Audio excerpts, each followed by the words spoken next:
So thank you so much for joining us. Today's class is Family History Intro to Ancestry.com.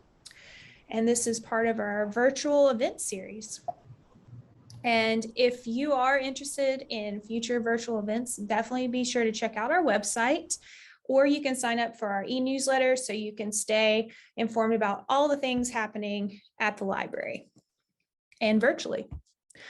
So want to say welcome to everyone. Just a couple of housekeeping things before we dive in.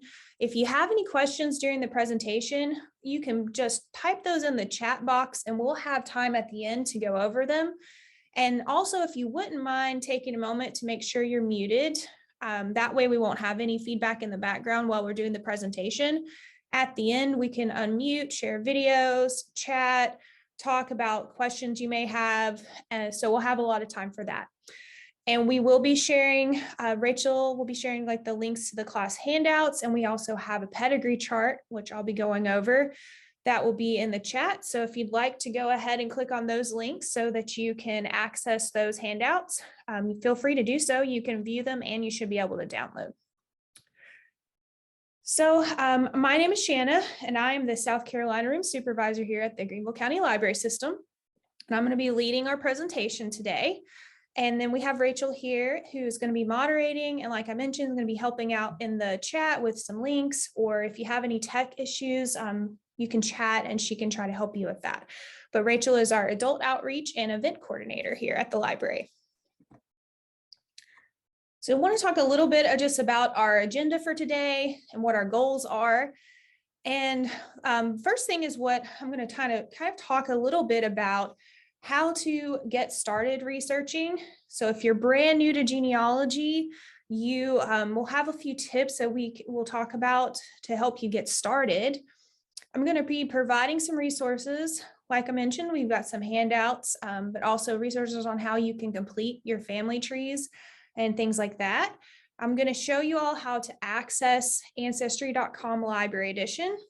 And I'm also going to discuss the differences because this comes up a lot. We have a lot of people ask, like, what is the difference between Ancestry Library Edition versus an Ancestry paid membership? So we're going to talk about that a little bit. And then a big portion is I'm going to demonstrate some search techniques.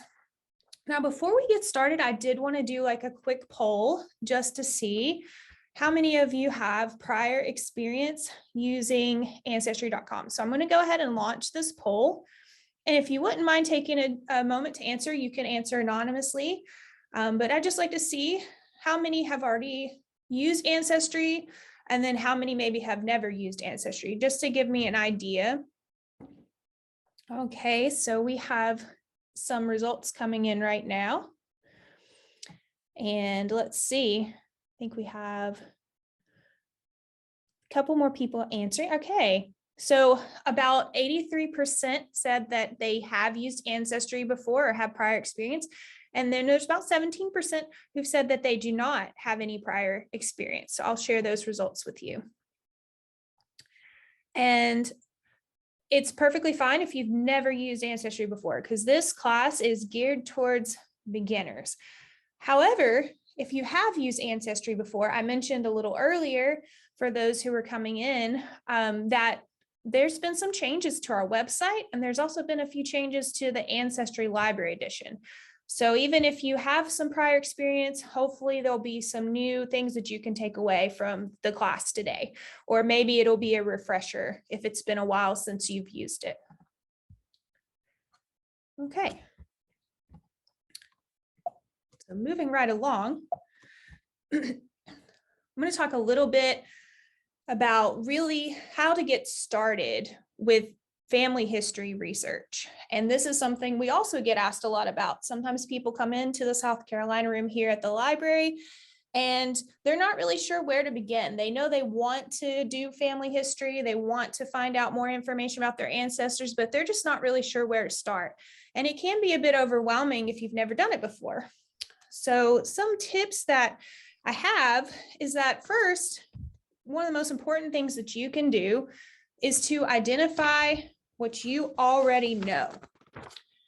And so that can be as simple as looking for information that you have around your house. interviewing your family members, your grandparents, your parents, anybody in your family that can help you have provide information about your family. Maybe you look through photo albums, ask for copies of birth, marriage, death certificates, maybe see if you have any family Bibles around.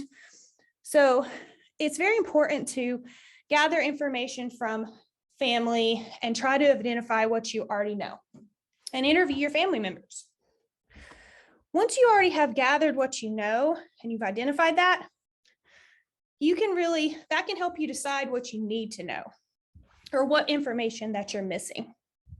And then that can help you decide what records that you want to view and select records to view. And then from there, you can decide what records you want to search. As you search records and you find information, then you can evaluate those records, use that information, and then kind of start the process over again. As you start to gather more information and identify and evaluate, you just repeat the process. You then identify what you know, what you're missing, and you continue. But I can't emphasize the importance of really doing that first step of trying to figure out what you already know. One of the best ways to do this is, as you gather your information, is to really create what's called a family, a pedigree chart or a family tree. And as we've shared in the handout, if you'd like to fill one out, some people would rather print it out and do it by hand, that's fine. Some people like to do an online tree. So I'll share some resources for that as well. So if you'd like to print it out, you can follow, like on our handout, there's a guide on how to do that, on how to complete a pedigree chart. If you're doing it online, a lot of things are going to be formatted for you to kind of help you. And basically though, whether you're doing it online or you're doing a handwritten chart, you always want to start with yourself and work your way backwards. So in this example on this screen, we have Robert Aaron Smith. So that would be the person who is starting their research on their family. And then their father is John Joseph Smith, and that goes in box number 2. Box number 3 would be their mother, Anna Jane Martin, where you're using her maiden name there. And then you'd put additional information about where they were born, when they were born, if you knew when they were married, if they had passed, when they died, and where they died. And so this information is very helpful to kind of look at this visually and see, like, what are you missing? So let's say you were missing a marriage date for one of your ancestors. You could say, okay, well, now that's what I need to look for on Ancestry. Sometimes people find it helpful to kind of tackle one side of their family. Maybe they go with their paternal line or their father's line. And some people like to start with their mother's line or their maternal line. And usually I have found in the past that it's helpful to kind of pick one and go from there as far as you can, and then go and do the other one. Because if you jump back and forth, sometimes it can get a little confusing. But of course, this is your journey, and if you can do whatever you would like and whatever you're most passionate about doing or interested in doing at the time. But sometimes I've found that it can be helpful to kind of pick one family line to explore first and then go to the other one. But family trees and pedigree charts can definitely help with that identification process and getting more familiar with what information you already have. And sometimes you will find that you actually have a lot of information already. And that's going to be helpful because when you're doing searches on Ancestry, as I'll show you, you can have this chart with you or your online tree, and you can see what dates you're missing and you can see what dates you have. It's going to be more helpful for you to plug those things in. So if you come to the library and want to do research in the South Carolina room, for instance, or if you're at home, you want to make sure you bring in your chart or you have access to your chart or whatever records that you've gathered so that you can reference those as you do your genealogy research. It can be really hard if you come in and you don't have anything with you and you don't have a way online to look at that either, that you're trying to remember dates. And I don't know about you, but I have a hard time sometimes remembering specific dates of when people were born or when they died. So it's always helpful to have that reference and know that you've already confirmed that you found a source and things like that, so that you can go by your chart. Or if you have a binder, that can be a great way. Some people like to organize their records in filing cabinets or binders, or if you want to organize on your computer, you can create individual file folders on your computer as well. Or, if you want to use like cloud storage, Google Drive, a lot of people use, and it gives you so much amount of free storage if you wanted to have folders of records and copies of things like that you find. So some people like those options too. But that's kind of another class on how to stay organized, but just kind of be thinking about at that as you're doing your research, and try to keep everything as organized as possible. So I mentioned that there are some online family trees that you can try. These two are free and they are linked in our handout.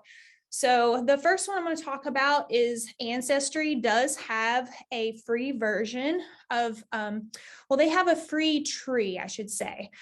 You can still log in, create an account without buying a membership.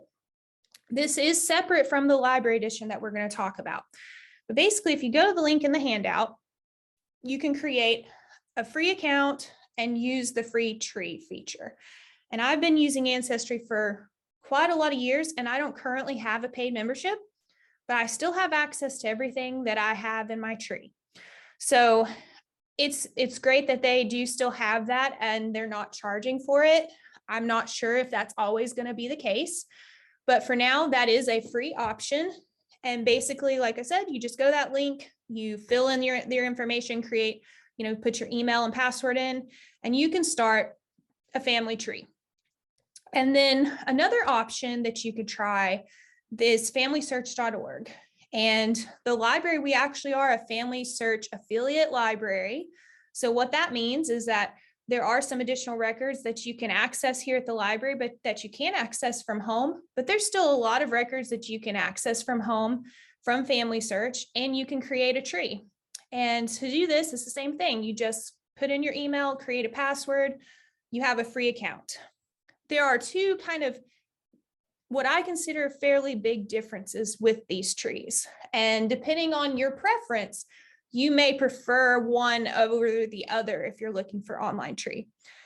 So Family Search, the trees are all public. The only people that aren't shown publicly are people who are still living. So those no one else can see but you, that you've added. That's a living person for privacy reasons. But everything else that you add to your tree for non-living persons, anybody else is not only going to be able to see your tree, but people can also make edits to your tree and suggest edits and things like that. So a lot of people don't like that because they want to have kind of the control over their trees and not have anybody else potentially changing things in their tree. With Ancestry, you have a little bit more control over your tree. You can make your tree public, but you get to decide who can edit your tree. So if you want to have a family member help and coordinate with you on a tree, you could give them permission to be an editor. You could also give a family member just permission to view your tree.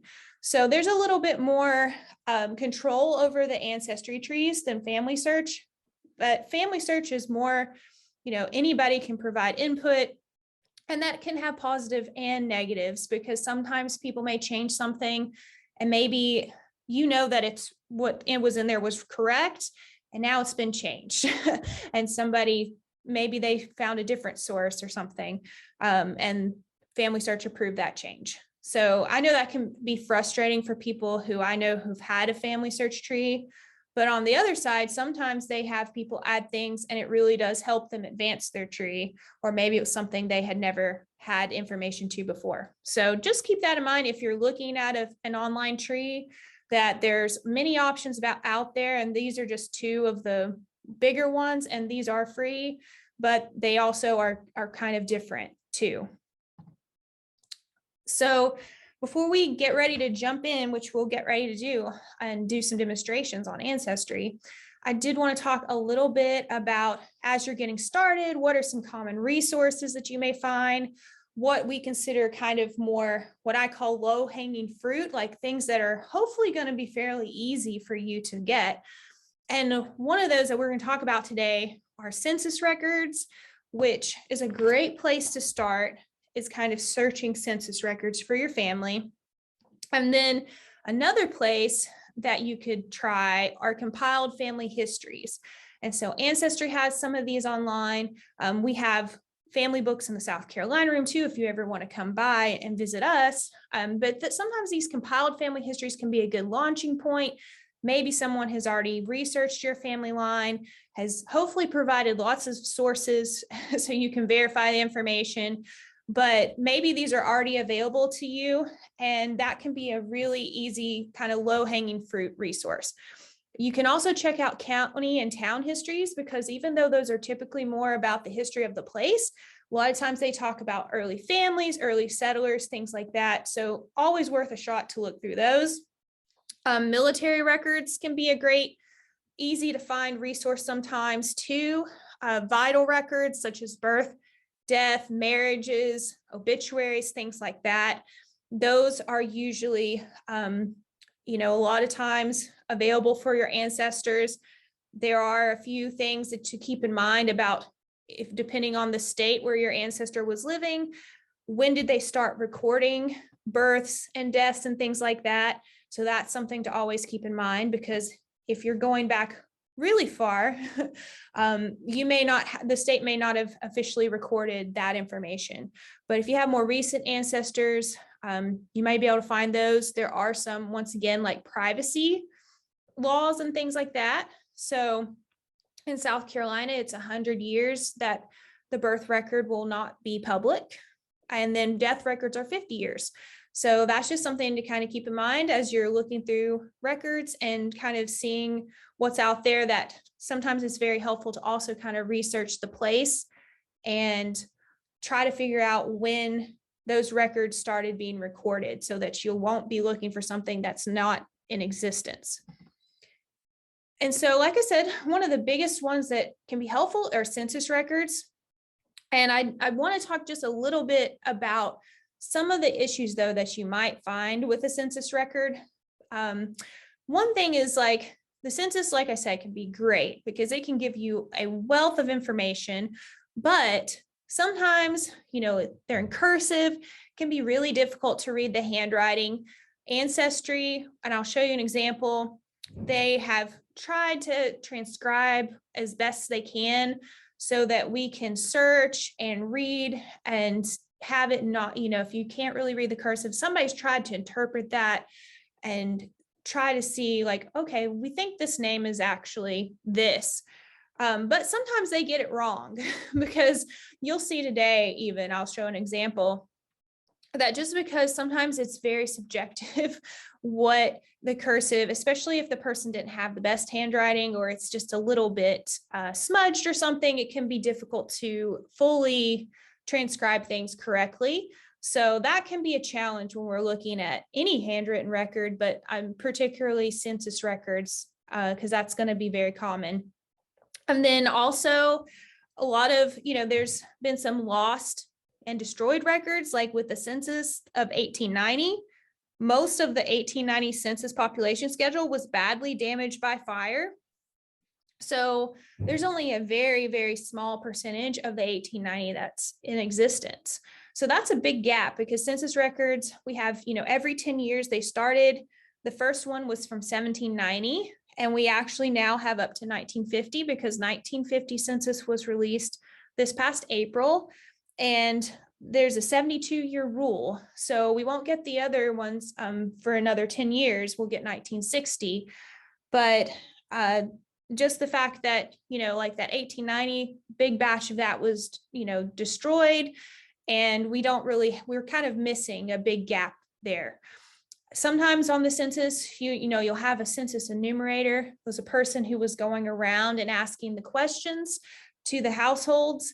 And sometimes, somebody would say their name, maybe they didn't always spell it. So the enumerator just kind of had to guess on how it was spelled, or So it could be, you might find a very wide range of variations of name spellings, but that doesn't mean that that's not the correct person. But you kind of have to look for other clues sometimes to confirm. And also, not all information that you see on a census is going to be accurate. So you still have to kind of take things with a grain of salt, because I'll show you another example today when we get to our demo. But a lot of times people kind of didn't always give their accurate age. And I always kind of talk about that. Like, just think of today, if somebody stranger came up to you and asked how old you were, a lot of people may not feel comfortable telling their age, and so sometimes people would maybe say their age a little younger than what they were. So sometimes information may not always be accurate. And I kind of say this so that you know that just because everything on a census record may not be entirely accurate, or there may be some mistakes and things like that, that doesn't mean that that's not a match. That could be your ancestor that you're looking for, and there still could be very valuable information on there. But you just kind of need to, when you're looking at records, really think about how things may not be 100% accurate, and that you really need to consult usually multiple sources to kind of really evaluate and determine what, maybe somebody's birthday is, or because sometimes the census can give you a good idea and help you have a way to kind of look at other resources, but it may just be off a little bit. So still a grateful way to help you when you're researching, but you're going to want to consult multiple different sources. Okay, so now we're going to talk about using Ancestry Library Edition. Let me go back, actually one slide. So with the Library Edition, I want to mention a couple of things and the ways that it's different from a paid membership. So during COVID, we actually for a while had remote access to Ancestry from home. And now that things have kind of, people are going places, visiting libraries again, things like that. Our vendor that supplies Ancestry Library Edition decided to no longer make remote access from home an option at this time. So what that means is you can currently access Ancestry Library Edition for free, but you have to be at one of our library locations, and you can be at any branch location. It does not have to just be the main branch. It can be whatever branch is closest to you. If you are watching and you're not a Greenville County library card holder, you can check with your local library, because a lot of libraries have subscriptions to Ancestry Library Edition. And you can actually, at our library system, you can get on any public research computer and access the Library Edition. You can even bring your own device. And if you're connected to our Wi-Fi, you can get to the Ancestry Library Edition.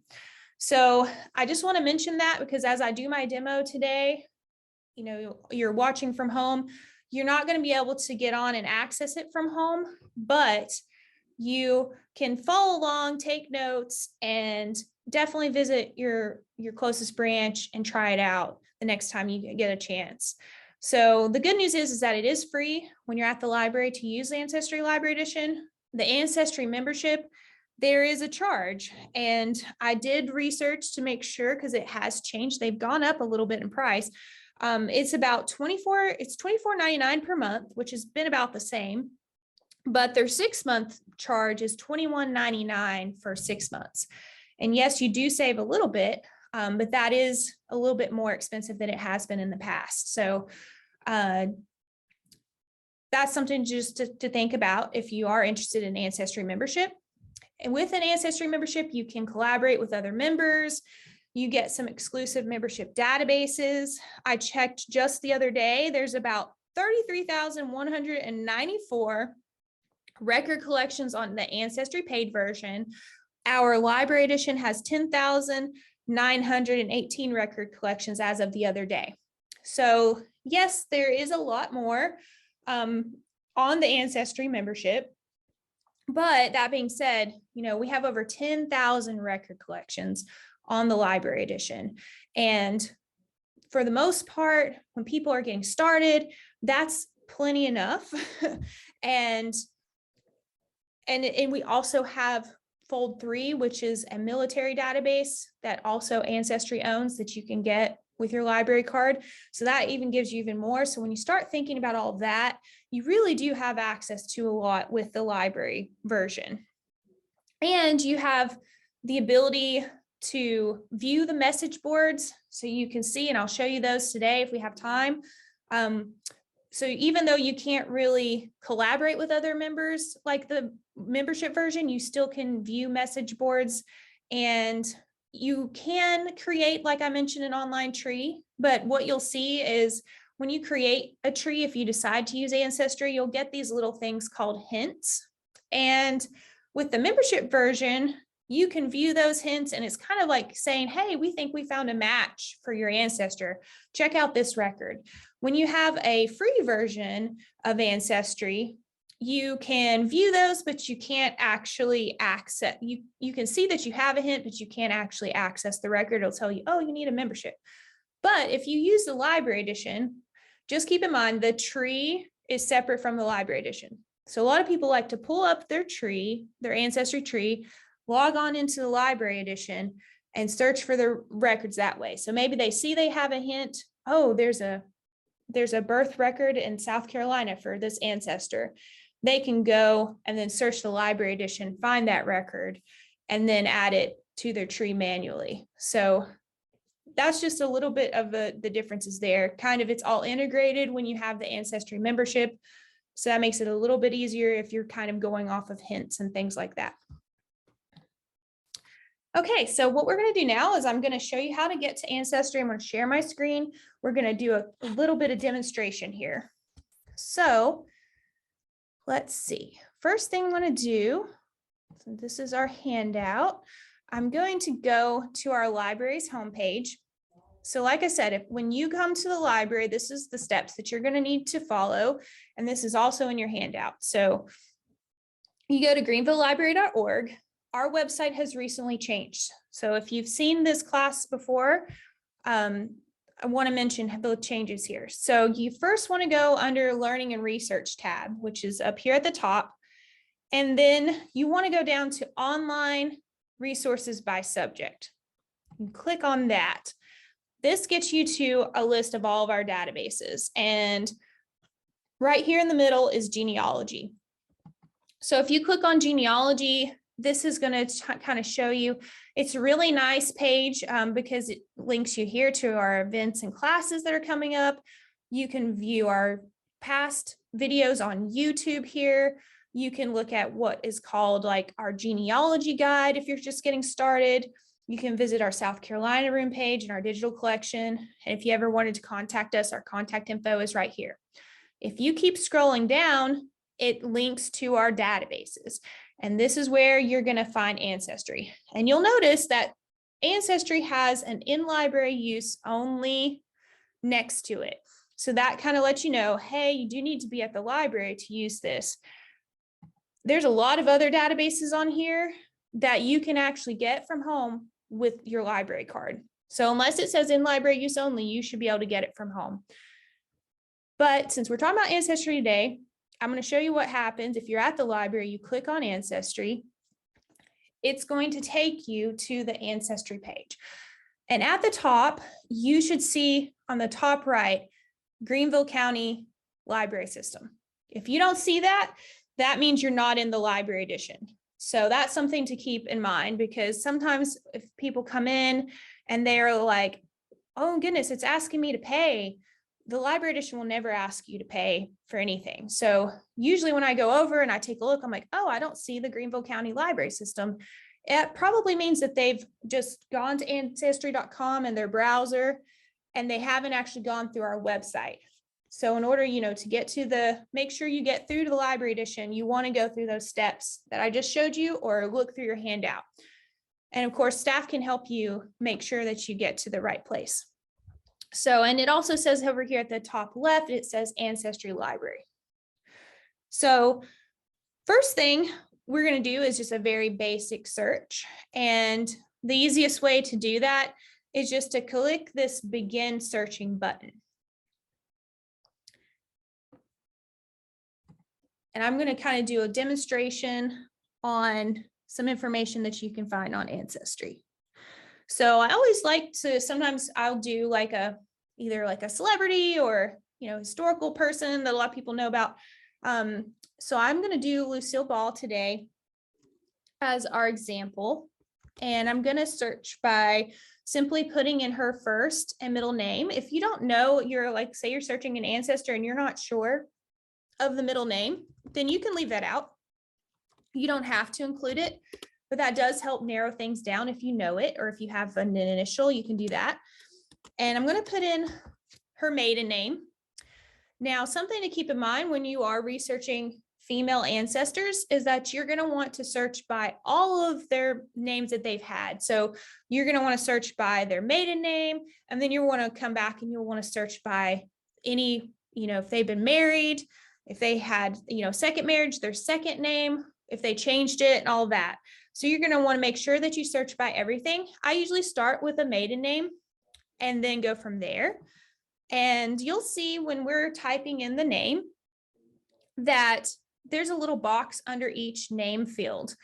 And if I click on this, what it's going to do is if I say I want to do an exact search, it's not going to search for any name variations. It's going to search for Ball exactly as it is. It's not going to search for Bell. It's not going to search for any kind of variation. So sometimes that can be very helpful to narrow down results. But if you have a name, like I mentioned on the census, it can be easily misspelled. I usually don't check that box first. I kind of leave this unchecked.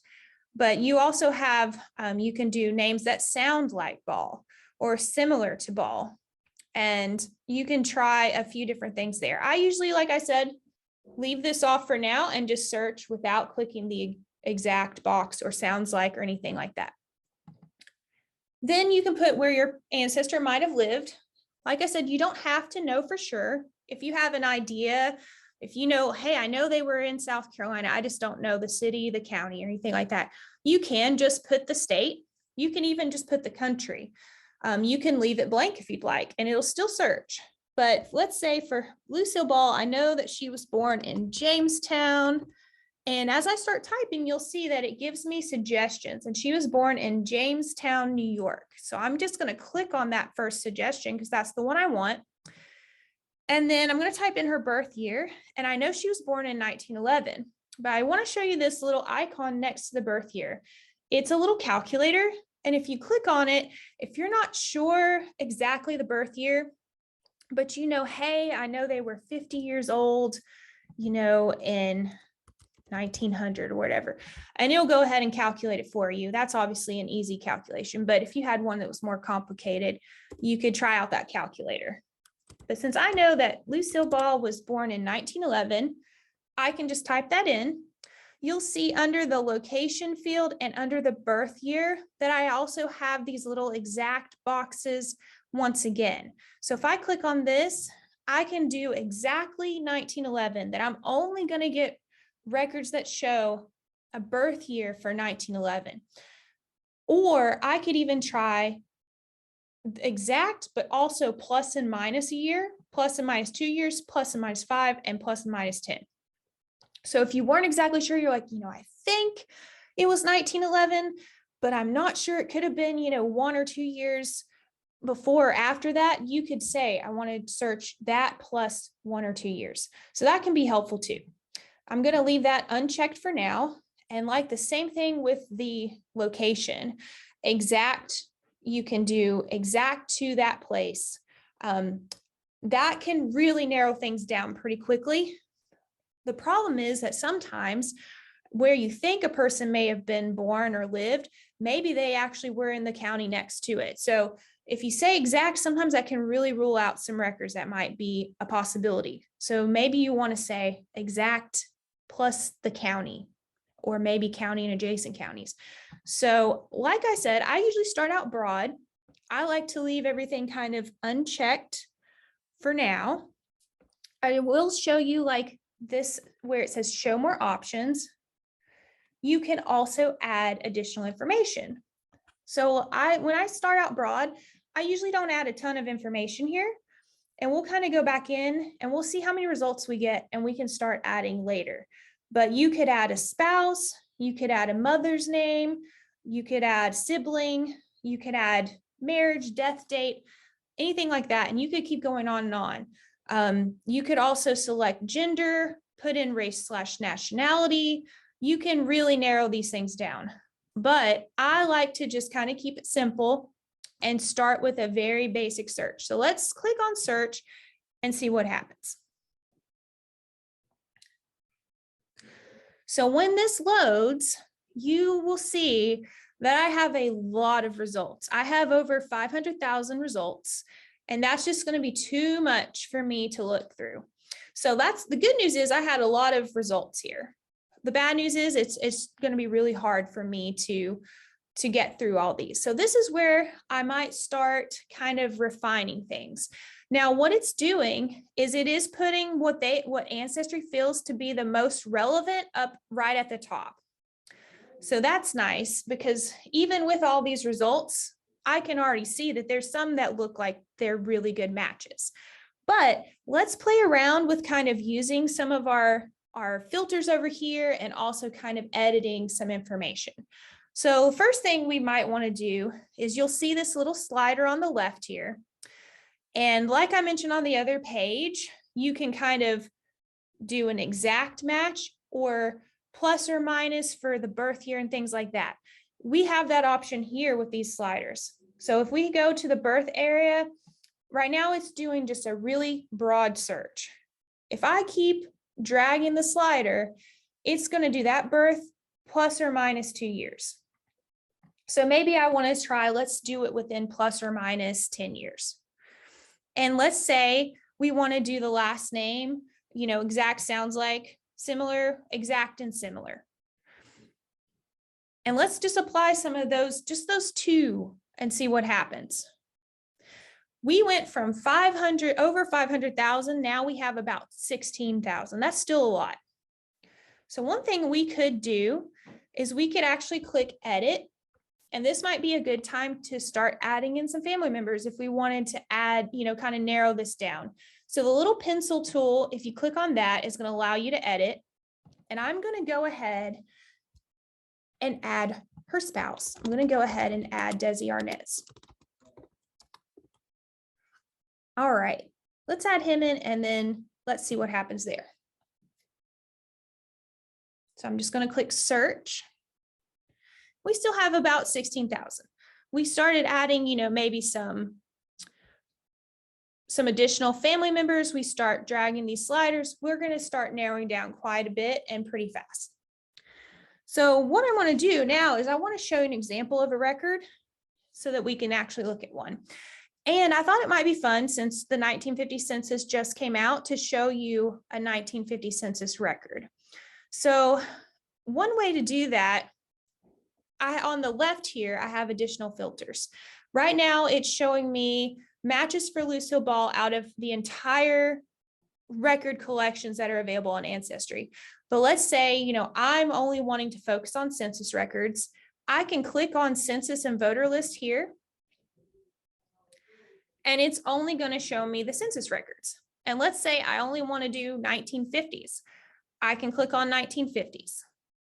And now it's only showing me what they believe to be matches in 1950 census.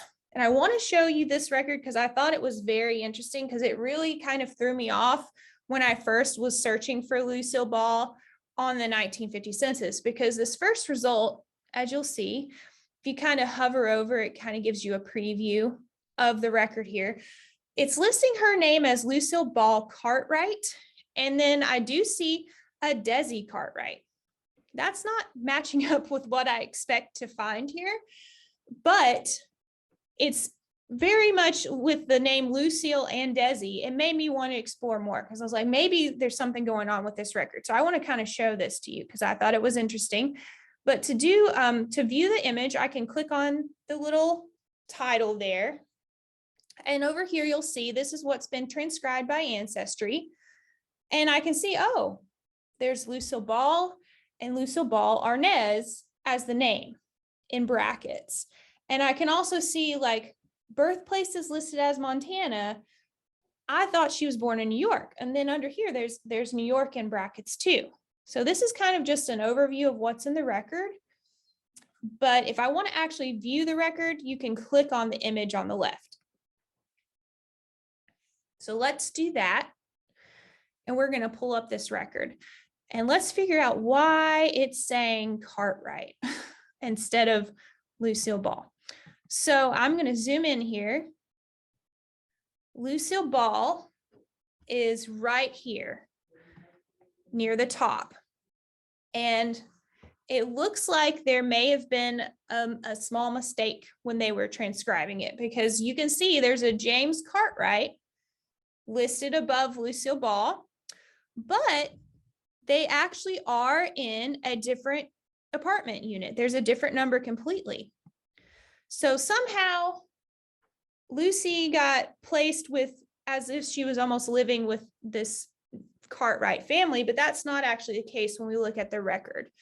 We can see that she is in a different apartment unit, and her name is listed as Lucille Ball Arnaz. It is misspelled. So that's another example of misspelling on the census. I also find it interesting because she is listed as the head of the house. It does look like this might have been almost crossed out at some point, but she is listed as head of the house, and that's very uncommon because a lot of times, especially back in the 50s, the husband was usually listed as the head. So I found that interesting too.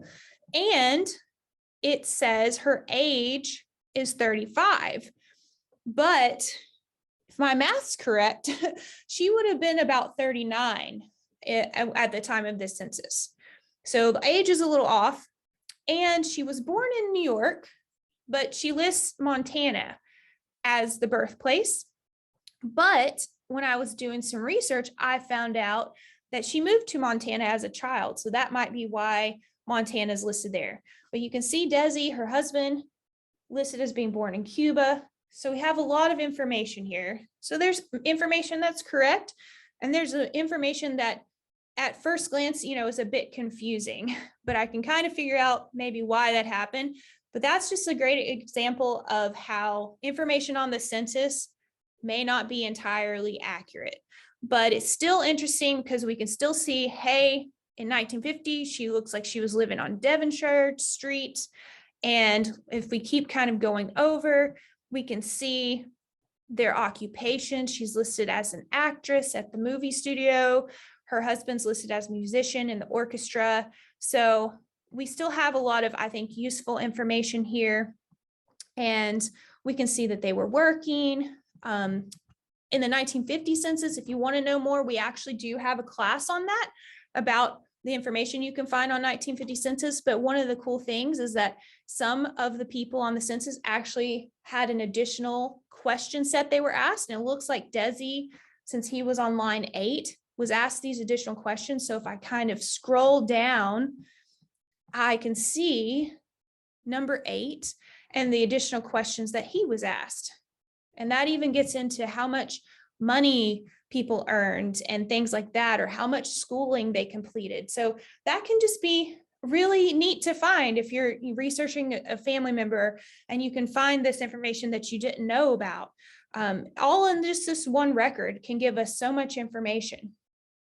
So one thing that we might want to do if we find a record like this that's a good match is we may want to save it or print it.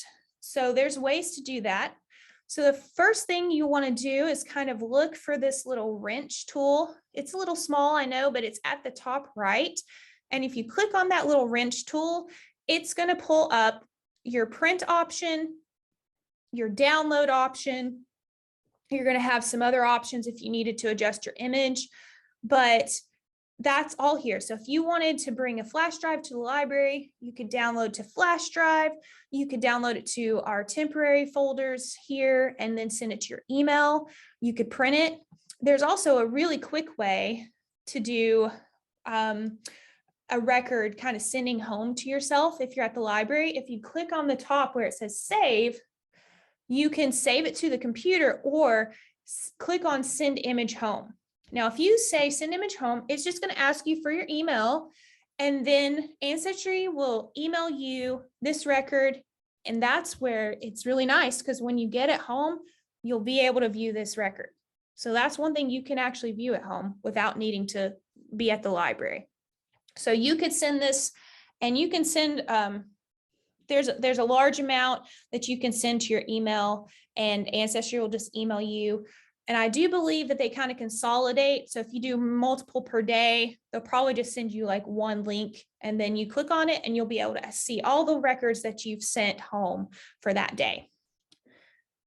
And so once again, we have some tools over here. We have our plus and minus tool. That's what I was using to kind of zoom in and out. You can also use the little slider here to do that. And if you want to make things, more full screen, if we go down here, we see a little thing that looks like a film strip. You can click on that, and that will just show you kind of what page you're on. And then if you wanted to go to the next page, you could click there easily and do that. You also have your arrows here where you can click back and forth. If you click on this, that's like, it looks like a little person, and you click on that, that gives you the index panel. I'll kind of make that a little bit bigger, but you can see what's been transcribed. And once again, it's saying Lucille Ball Cartwright, because somewhere along the way, this transcription got a little bit maybe confused here on what the record's saying. And her name is not Cartwright. We can see that she's in a different unit than the Cartwrights. So, but for some reason, this got a little bit messy there, but you can see what's been transcribed. And this is kind of just a quick view and easier to read than that cursive, which a lot of this is not cursive. I have seen some in the 50s that is cursive. So this is fairly neat writing, but we do have a few kind of misspellings like I mentioned. So what I'm going to do now is I want to just show you kind of, let's get back to our search page. And I just clicked X out there. I want to just show you just a couple more sections of Ancestry before we end for today, and that you can explore. So we've kind of really just explored this searching. We went from the home page, like we did the begin searching option. That's usually what I tell people to start with. You can also go up to search up at the top, and you can choose specifically here if you know, hey, I only want to do census, or I only want to search birth, marriage records, military, whatever. You can do that from the search menu as well. If you want to see what has been newly added, you can click on new collections. There's, like I mentioned, some message boards we can view. The Learning Center is helpful. I'll click on that real quick. If you want some guides, some additional tips on how to do Ancestry, you can go through these guides and look. These are free. There's also charts and forms. So this is just another version of a pedigree chart here. We have some research calendars. You can keep track of family groups, or if you're trying to keep track of sources, they have free handouts here.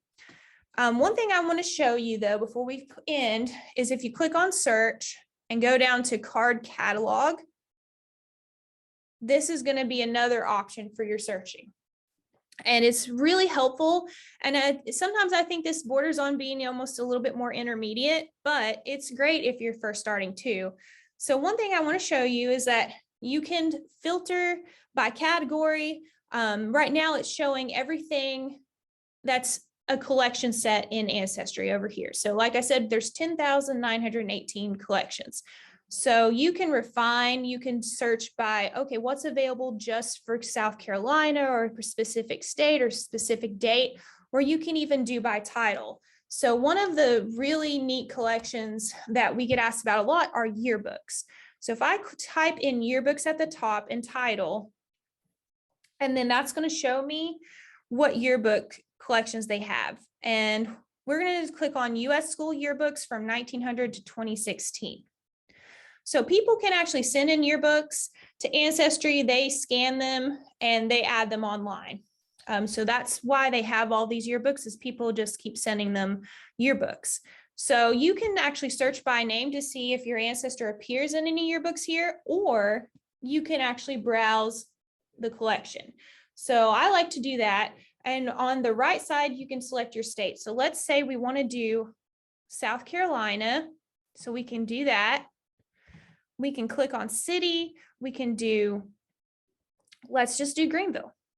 So we can do Greenville, and then school name. We have all of these schools in Greenville that they have yearbooks for. Let's click on Sterling. So when we do Sterling, we have a few years that have been digitized. So let's, click on 1960. And you can see that we get a full scan of the yearbook here. So you just use your tools like we did in our other record. You can use your arrows here to kind of scroll through the page. They do scan every page, even the signature pages. And then you can kind of get into seeing the first pages of the yearbook. You can go scroll through the whole thing. You can save, you can download, you can print, you can send home like we did the other ones. So that's just another record set that you can access. And I find it easiest to do it via the card catalog. So I'm going to go back. I'm going to show you one other thing in the card catalog here. So we're just going to go back. And I'm just going to clear all. That's going to reset everything. You could also do, if you wanted to view like family trees, you can search by family trees that people have created, like public member trees. So these are trees that Ancestry users have created that they've allowed, to be publicly viewed, and you can search those as well. So I'll show you how you could do that. We'll just do a real quick example. This is not a real person. I mean, they might be. I'm just doing a John Smith as my name, and I'm going to click search. And you'll see all the public member trees that are available for a John Smith who was born in 1890 in Greenville. So these are trees that people have created, and you can click on them. And I just want to say, because this can be a very nice jumping off point, but you always want to check to see what sources the person has used. For instance, here we don't have that many sources, but we do have a link to a 1900 census. And this person has connected this John Smith to the parents over here. So you could click on these, and you could even, kind of continue looking at sources. This one has a few more sources attached where you could view, and maybe this helps you kind of jumpstart your research. I just always say, take these trees with a grain of salt, because anybody can make a tree. Not anybody, not everybody always cites their sources. So I always like to look at the sources they've used and make sure to verify the information. But this can be a great tool that can help you get started if you want to kind of check out those public member trees. All right. So what we're going to do, we're going to go click on home real quick. And I'm going to mention one last thing before we end here. And that is how to do what's called a wildcard search. And basically what that means is that if you use a question mark, that actually can replace a letter if you're not sure how it's spelled. Like, let's say we have Smith. Smith can be spelled S-M-I-T-H. It can be spelled S-M-Y-T-H. There's many different ways just to spell the name Smith. If I add an asterisk to this, that replaces 0 or more letters. So when I'm searching for a name like Smith, now that I have this question mark is replacing 1 letter, this could be replacing 0 or more. I should get results for not only Smith, but Smithers, Smithson, things like that, and other derivatives. I'm not going to put anything else in. I just want to kind of show you what that looks like. Once again, that is a little bit more of an advanced feature or intermediate, but can be very helpful if you're not sure of the spelling of a name. So right now, our first page is mostly Smith with the I. Let's go to the second page. We're starting to get some of that variation, S-M-Y-T-H, S-M-Y-T-H-S. So that just kind of shows you what's known as these wildcard searches. So you may hear that occasionally when people talk about doing searches on Ancestry, and that's what that means, that you can kind of play around with the question mark, which is going to replace one letter, or the asterisk, which is going to replace more than one. Okay, so what I'm going to do now is I'm going to swing back over to our slideshow. We're just going to pick up real quick to kind of end. So that's just a very quick overview of Ancestry and how to get started. We do have a video on our YouTube channel called Ancestry.com Beyond the Basics. So if you want to really learn more about it, be sure to explore that video, because that kind of goes into some of those more intermediate options that I talked about. And once you kind of definitely practice around Ancestry, that's a good one to kind of go to next. We also, on our page that I showed you with our genealogy databases, we have a lot of other resources. We have Fold 3, which I mentioned is for military records. You can access that from home with your library card. We have Heritage Quest, which provides a lot of genealogy records like the census and things like that, city directories, and you can also get that from home for free with your library card. We also have newspapers.com library edition, which is available. We always want to invite you to visit the South Carolina room, and you can stop by, but if you'd like to plan your visit, you can make an appointment by going to our website. And we also take online record requests. So if you aren't in Greenville or aren't able to get to the library, you can submit a record request by going to our website as well. And if you stop by the SC room, we have lots of books and photographs and family files and things like that to help you with your family history research. Okay, we're going to take a moment real quick to see if we have any questions. I'm going to look in the chat box before we end here. You can feel free to unmute if you'd like, or just type in the chat. We'll see if we have any questions. And while we're doing that and we're getting the questions in, I'm going to go to our next slide here and just wanted to talk about a couple of our upcoming events for September. And this is not all of our upcoming events. I just wanted to mention a few. So we have here at the Hughes Main Library in Greenville on Wednesday, September 7th from 6:30 to 7:30, we have a program called Bone Saws and Leeches, Colonial Medicine. So if you've ever wanted to know more about colonial medicine in particular, this is going to be a really fun program with local historian Gary Pender. And then on September 8th, we have a really exciting program that's going to actually be held offsite at Roper Mountain Science Center. It's called If Walls Could Speak, African American History of Greenville, 1790 through 1920. And we are going to see at that event a tour of the Williams Earl cabin. So that's going to be a really exciting event at Roper Mountain Science Center. And as I mentioned, definitely stop by and do a visit at the South Carolina room. There's a great opportunity if you'd like to come to our South Carolina room tour on Monday, September 26th. That's going to be from 6:30 to 8 in the South Carolina room. We're going to show the people who attend the tour a behind the scenes look at our archive rooms, and you're going to get to find all about the SC room and what we do. And for any of these, you can email asklibrarian@greenvillelibrary.org or call our phone number here to register for these events. Okay, let me see. All right, so we have a couple questions I do want to answer.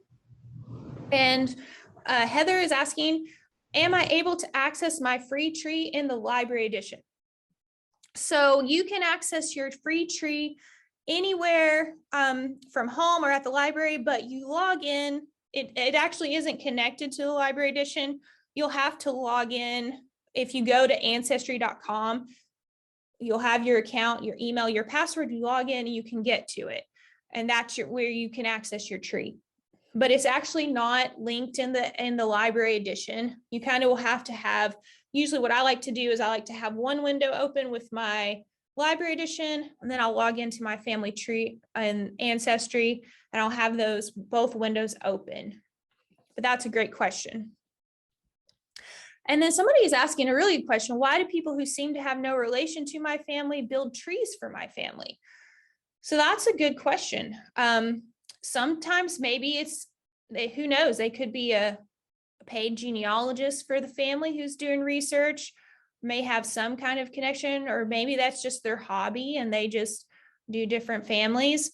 That's a good question. You could always, if you have like the paid version or something, you can maybe message them. That option's available. Sometimes you can ask people to share their tree, or sometimes ask like, hey, I saw you put this information. Do you have a source for that? So sometimes you can message people and see, maybe get a little bit more information about it.